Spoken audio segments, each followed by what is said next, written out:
couple of questions concerning the random walk model as applied to the slow interphase mass transfer term. And I want you to think about these and send me an email. Don't mix it with your normal class email, but send it separately. And answer each of these three questions as best you can. I'm not going to grade it. I just want to know if you get it or not. If you don't get it, I'll have to give you some more stuff to read. Okay. When we were working on the C term, the slow interphase mass transfer, by the random walk model, we said that the total number of random steps n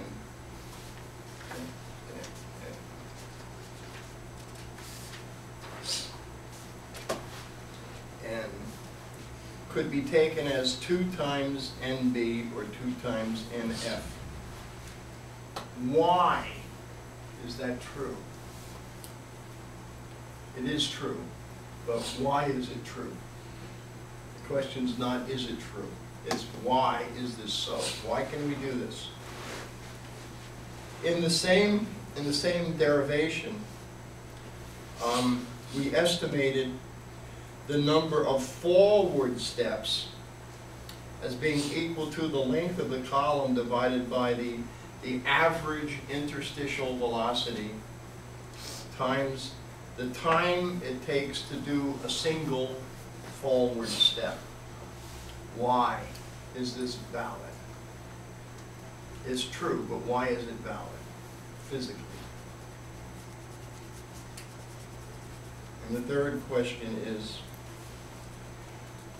why is the size of the random step not equal to the average velocity times the time of a forward step? I'll post these so that you'll have them exactly. Okay, this is where we got to at the end of the last lecture, and it says that the contribution to the HETP from eddy dispersion, from the flow-induced dispersion, I'm going to say that again, the contribution to the HETP from flow-induced dispersion. We've got some constant of proportionality that Giddings called omega sub beta squared. There's no minus sign there. Times the average interstitial velocity times the time it takes for a solute molecule to get out of whatever flow stream it's in and over to a flow stream that has the average velocity. So if down the column direction is that way, and this is one flow stream, and here's the flow stream that has the average velocity, T sub T is the transfer time to get from this flow stream over to that flow stream. So this is what's going to generate the broadening by the flow-induced dispersion process. Now this doesn't really tell us a whole lot, because what is the value of T sub T? And a number of people in emails ask me,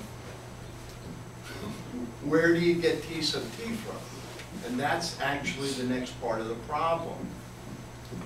But there's 3 different ways that people over the years have estimated this transfer time here. And the first person to do it was Van Deemter.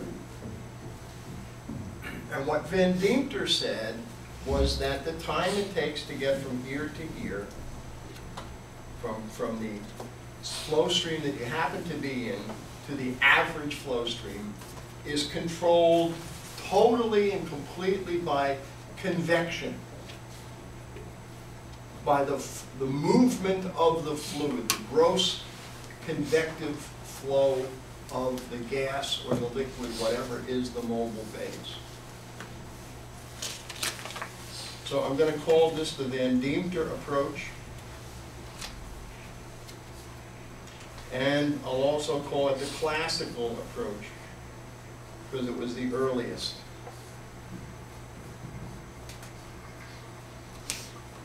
Within about 3 or 4 years, other people said, at low velocity, that doesn't make sense, because at low velocity, diffusion is going to dominate the transfer process. So they took a different approach, and they said, okay, let's see what happens if this transfer is controlled completely by diffusion. Now, that also is clearly an approximation, because there could be some convective assistance going on. But if we take it to be controlled completely by diffusion, I'll just call this the diffusion model.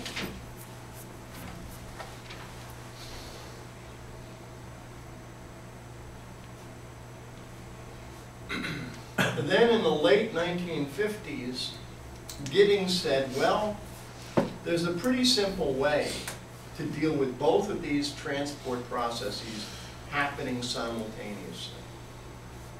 That is, he allowed the two kinds of transport to be coupled to one another. And this is called the Giddings model, or the coupling model.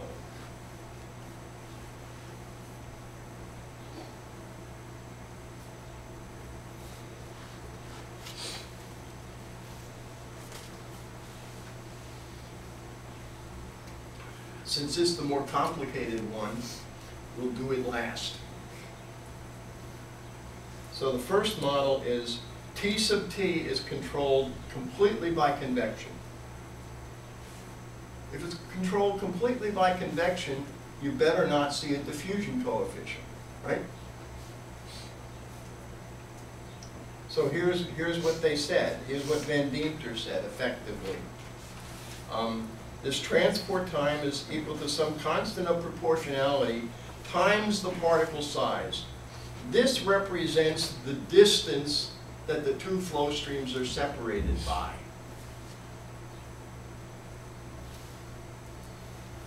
And then it's dominated by convection, so we're going to say that scales with or is proportional to the average interstitial velocity. So that then the transport time is equal to some proportionality constant times the particle size divided by the interstitial velocity of the moving fluid, of the mobile phase, the gas or liquid or whatever it is. Then we take this and we plug it into the equation that we derived by the random walk model for the HETP. So we're going to take that and put it in there. Now, at this point, you can see if I make this substitution, this velocity here is going to cancel with this velocity here. And I'm going to come up with a result that doesn't depend on velocity, because it canceled out. They compensated one another. So when I combine all the constants of proportionality, I come up with an HETP that's equal to some constant, which I don't know the value of. I'm going to have to get it empirically. But the HETP is proportional to the particle diameter, to the first power. So what this is, if you double the particle diameter, the HETP for this term will double.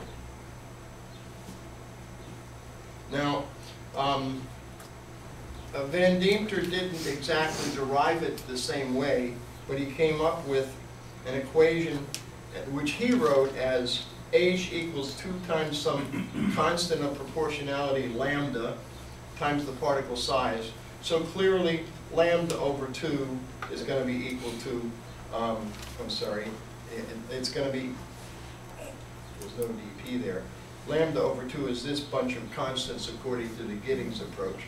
But the point is that H is simply proportional to the first power of the particle diameter for the flow inducer eddy dispersion process. If Van Deemter's assumption that transport is controlled only by convection is true. Let's move on to the second approach, where we assume that the transport time is controlled only by diffusion. Now, if the transport time is controlled only by diffusion, the velocity of the mobile phase better not occur in the equation, and the diffusion coefficient better come somewhere. When we were talking about diffusion, we learned that the diffusion,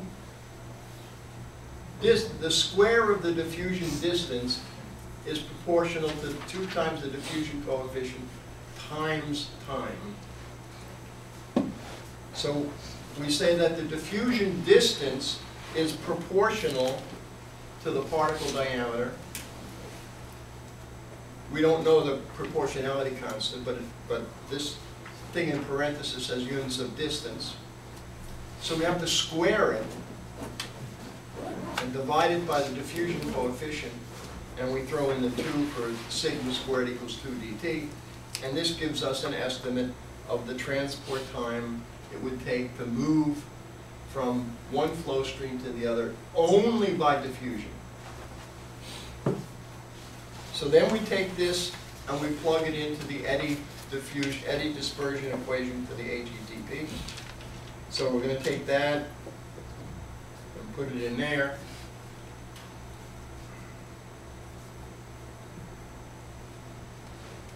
So I'm going to have a mess of constants all put together. And now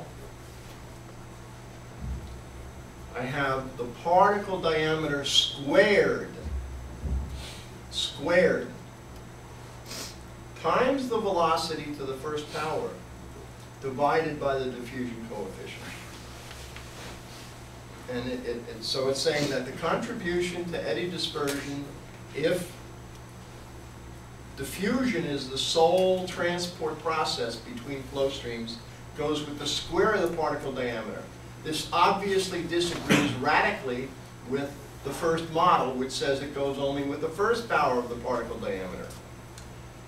It says that it gets worse the higher the flow velocity, which also radically disagrees with the first model, which says it's independent of the velocity. And this says that it depends inversely on the diffusion coefficient of the molecule that's diffusing, which also disagrees with the first model. They couldn't be more different.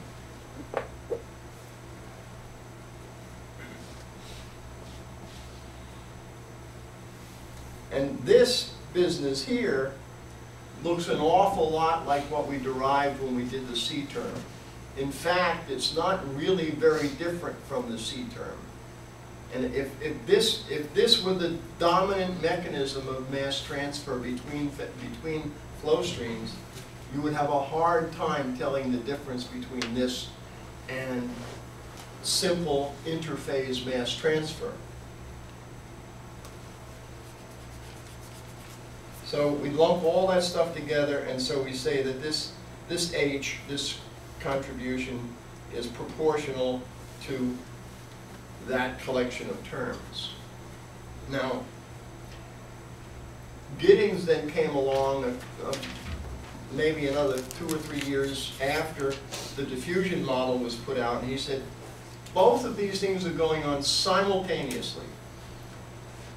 What that means is that there's 2 parallel paths or mechanisms by which a molecule can get from flow stream 1 to the average flow stream. It can be convected there, it can be pushed by the fluid flow, or it can get there by diffusion. They're parallel paths. So what he did was to add together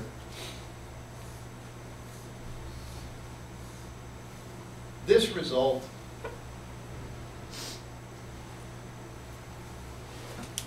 and this result, the way you add together parallel resistors in an electric circuit. Parallel resistors are parallel paths. So here's path 1, and I've changed the constants of proportionality to just make this less cumbersome. So this is mechanism 1, this is mechanism 2. And I'm going to combine them so the total resistance of two resistors in parallel, 1 over R total, is equal 1 over R1 plus 1 over R2. So that gives you this.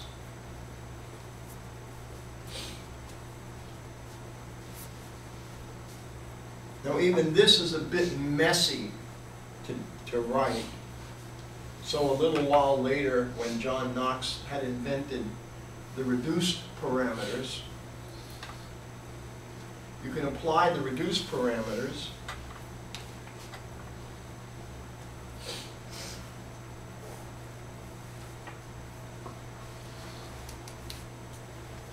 I'll remind you of the definitions.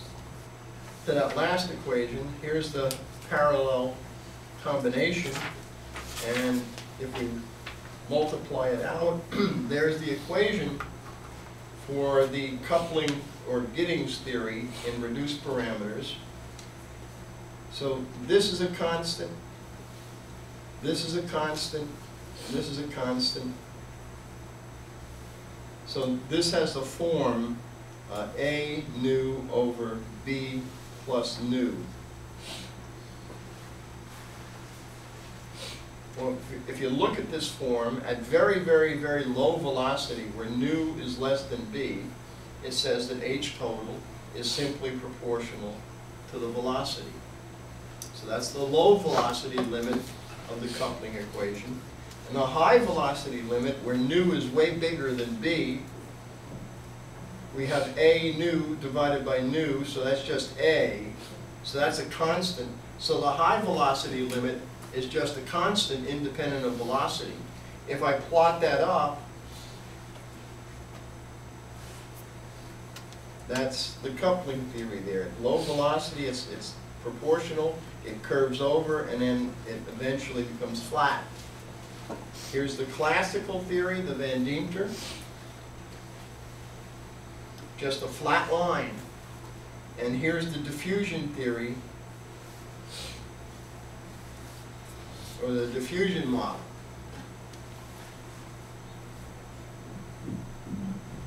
Turns out that Giddings does a pretty good job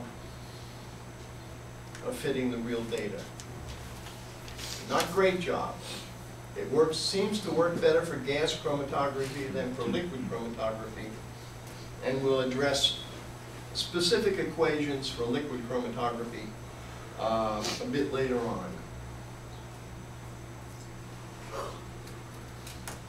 So I have to bring back into play again the reduced parameters, right? To make the equations look nice and simple. The reduced velocity is not an arbitrary thing. There are other ways I could combine things so that I would get something that was dimensionless. There is a logic to the meaning of the reduced velocity, and I want to take you through that logic so you will get some physical appreciation for what a large value of nu means and what a small value of nu means. Suppose we want to calculate the time for transport on the order of a particle diameter. That diffusion time is going to be on the order of the particle size squared divided by the diffusion coefficient. Length squared over length squared per unit time. That gives us an estimate of how long it will take for something to diffuse a distance dp. The time it takes for something to move by convection over a distance dp is dp divided by the average interstitial velocity. If we take the ratio of the transport time by diffusion to the transport time by convection, so I plug this in here, I plug that in there. This is going to cancel one of those. This UE here is going to come up to the numerator. Lo and behold, nu is the ratio of transport times by diffusion to transport times by convection. That's its fundamental meaning.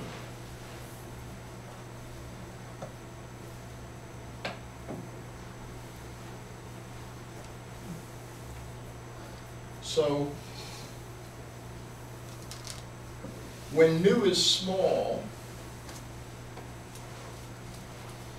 transport is mainly due to diffusion. In other words, transport is controlled by diffusion. When nu is large, transport is controlled by convection.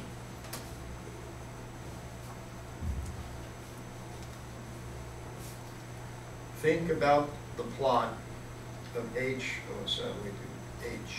little h versus nu, the Van Deemter plot. It's like that. When nu is small, the B term is the dominant contribution. The B over nu term is the dominant contribution.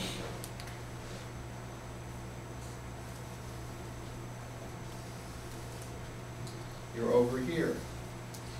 Diffusion is dominating transport. So the B term is going to dominate.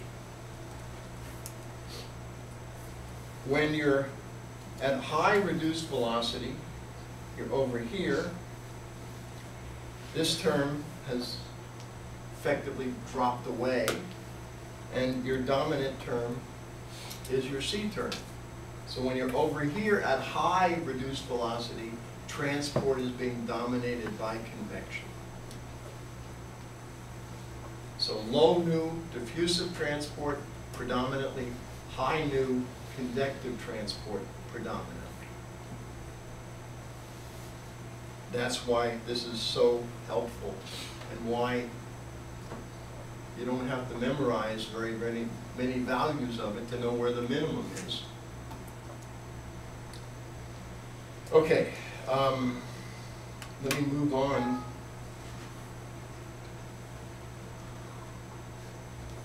to the next subject.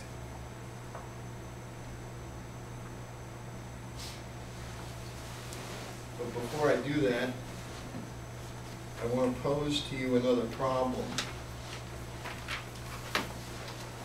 In a couple of days, you're going to, well, in a day or so, you're going to get involved in mass conservation equations.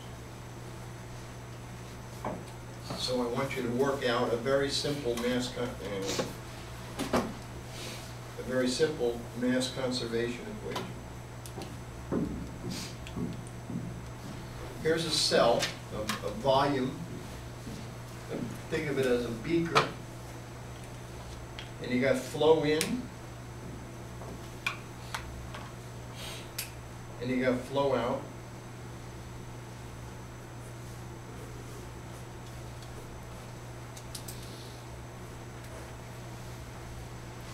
And you got some way to mix what's ever in there. And the volume of this is let's call it V naught.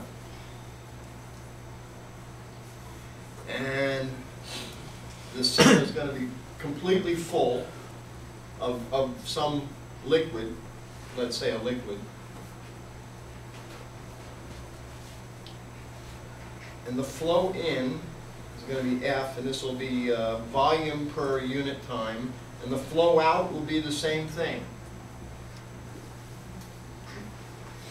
You're going to start the beaker at a concentration of some compound A, C0A, CA, at time equal to 0 is going to be C0A.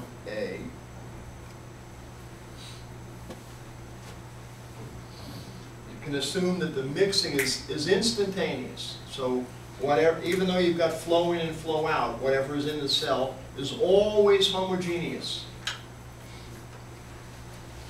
Okay? Do a mass balance on this cell. And then derive an equation where the concentration of A is a function of time in the cell. You know how much A there is in the cell to begin with. There's C0 times V0. That's what's there to start with. But as you flow in and flow out, you're not bringing in any new A, but when you flow out, the composition of the effluent is whatever's inside the beaker, Ca, and is leaving at a rate Ca times F. So set up the defining differential equation and work it out. It's not hard. You have done this problem before if you've taken an undergraduate physical chemistry course, except you call this a reaction instead of a flush out problem. I want you to write it up, scan it, and attach it to an email and send it to me. Again, I'm not going to grade it. I'm going to make sure that you know how to do it.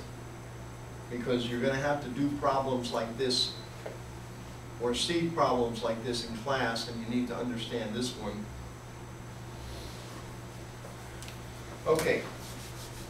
Today we're actually going to start talking about, or begin to start talking about real chromatography. And in particular, we're going to talk about what goes on inside of what's called a capillary chromatography column. The reason I start with capillaries is not a historical reason, it's a reason of simplicity. It's much easier to understand what goes on inside of an open tube than it is to understand what goes on inside of a packed bed. Historically, capillary columns came along a fair bit after we were already doing gas chromatography and liquid chromatography with packed beds. This is a conventional packed bed column. There's a tag on it that gives a lot of information about what's in the column. If you look in this end without the yellow thing, you'll see some stuff. That stuff is actually a little bit of glass wool that keeps the particles that are packed in the column so that when you turn it over, they don't spill out. Okay, you don't want, they won't hurt you, but you don't want to lose them. That's the way gas chromatography started, with that type of column. That happens to be a 6-foot-long column. The ID of the column, I believe, is a 1/16 of an inch. The OD is an 1/8 of an inch. About 1957 or so, M.J.E. Golay invented the capillary column. This is a stainless steel capillary. The wall of this tube is coated with a stationary phase. It's not filled with particles. It's simply the interior wall of the capillary has a very, very thin film of stationary phase that's on it. And the state-of-the-art advanced from this metal tube, but the metal tube has the advantage of not being terribly breakable, but it's heavy. And it was really hard to do good temperature programming because it's so massive that you just couldn't get a lot of heat into it real quickly was one issue. And stainless steel is chemically sounds inert, but it is not really inert.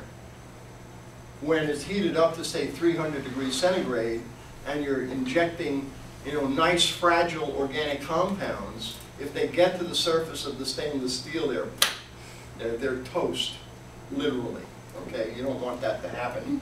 So the next stage of development was they went from stainless steel to glass capillaries. Now, glass is much more inert than stainless steel. It's lighter than stainless steel, but if you touch it wrong, it's a broken capillary, and you're out a lot of work and a lot of money. In the late 1970s, after fiber optic cables were invented, a fellow who happened to work at then Hewlett-Packard Company, his name was Ray Dandenau, said, you know, I think I can take that technology and make fused silica capillaries out of it. And that's what he did. And this is a fused silica chromatography column. And I still remember the first day I saw one of these. I said, this is going to change gas chromatography. This is what you can do to it. It's extremely robust. Compared to glass, it's forever. I mean, you can break it if you hit it with a hammer, but you have to do something like that, or close it in a drawer and close the drawer on top of it. But these are wonderful devices. This is a little bit wider diameter capillary than that one, and it's been deliberately broken so that we could look at the end of it and see what it looks like. The brown stuff on the outside is a polymer coating, which sort of makes the fused silica a little bit more mechanically stable. But you don't do the chromatography on the outside of the tube, you do it on the inside of the tube. And the stationary phase is on the wall of the inside of the fused silica capillary. I'll show you a diagram in a second.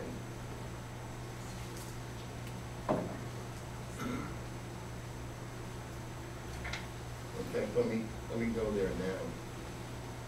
Here's my rendition of what that looks like.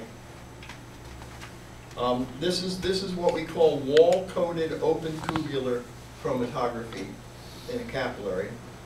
And you'll see people use that acronym WCOT.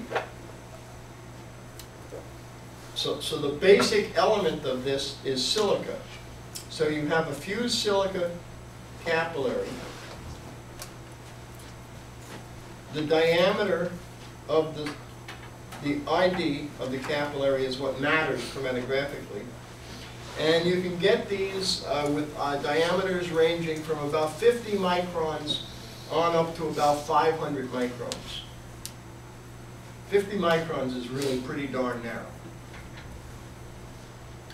The inside wall, the lumen of the capillary, is coated. That's what this shaded stuff is. It's coated with a stationary phase.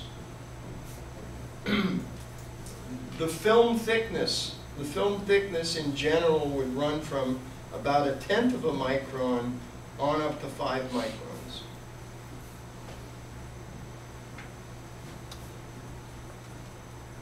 Then the outside of the fused silica tube is coated with another polymer, usually a polyamide type material. They're very thermally stable. They're easy to coat, and they add a little bit to the mechanical stability of the system.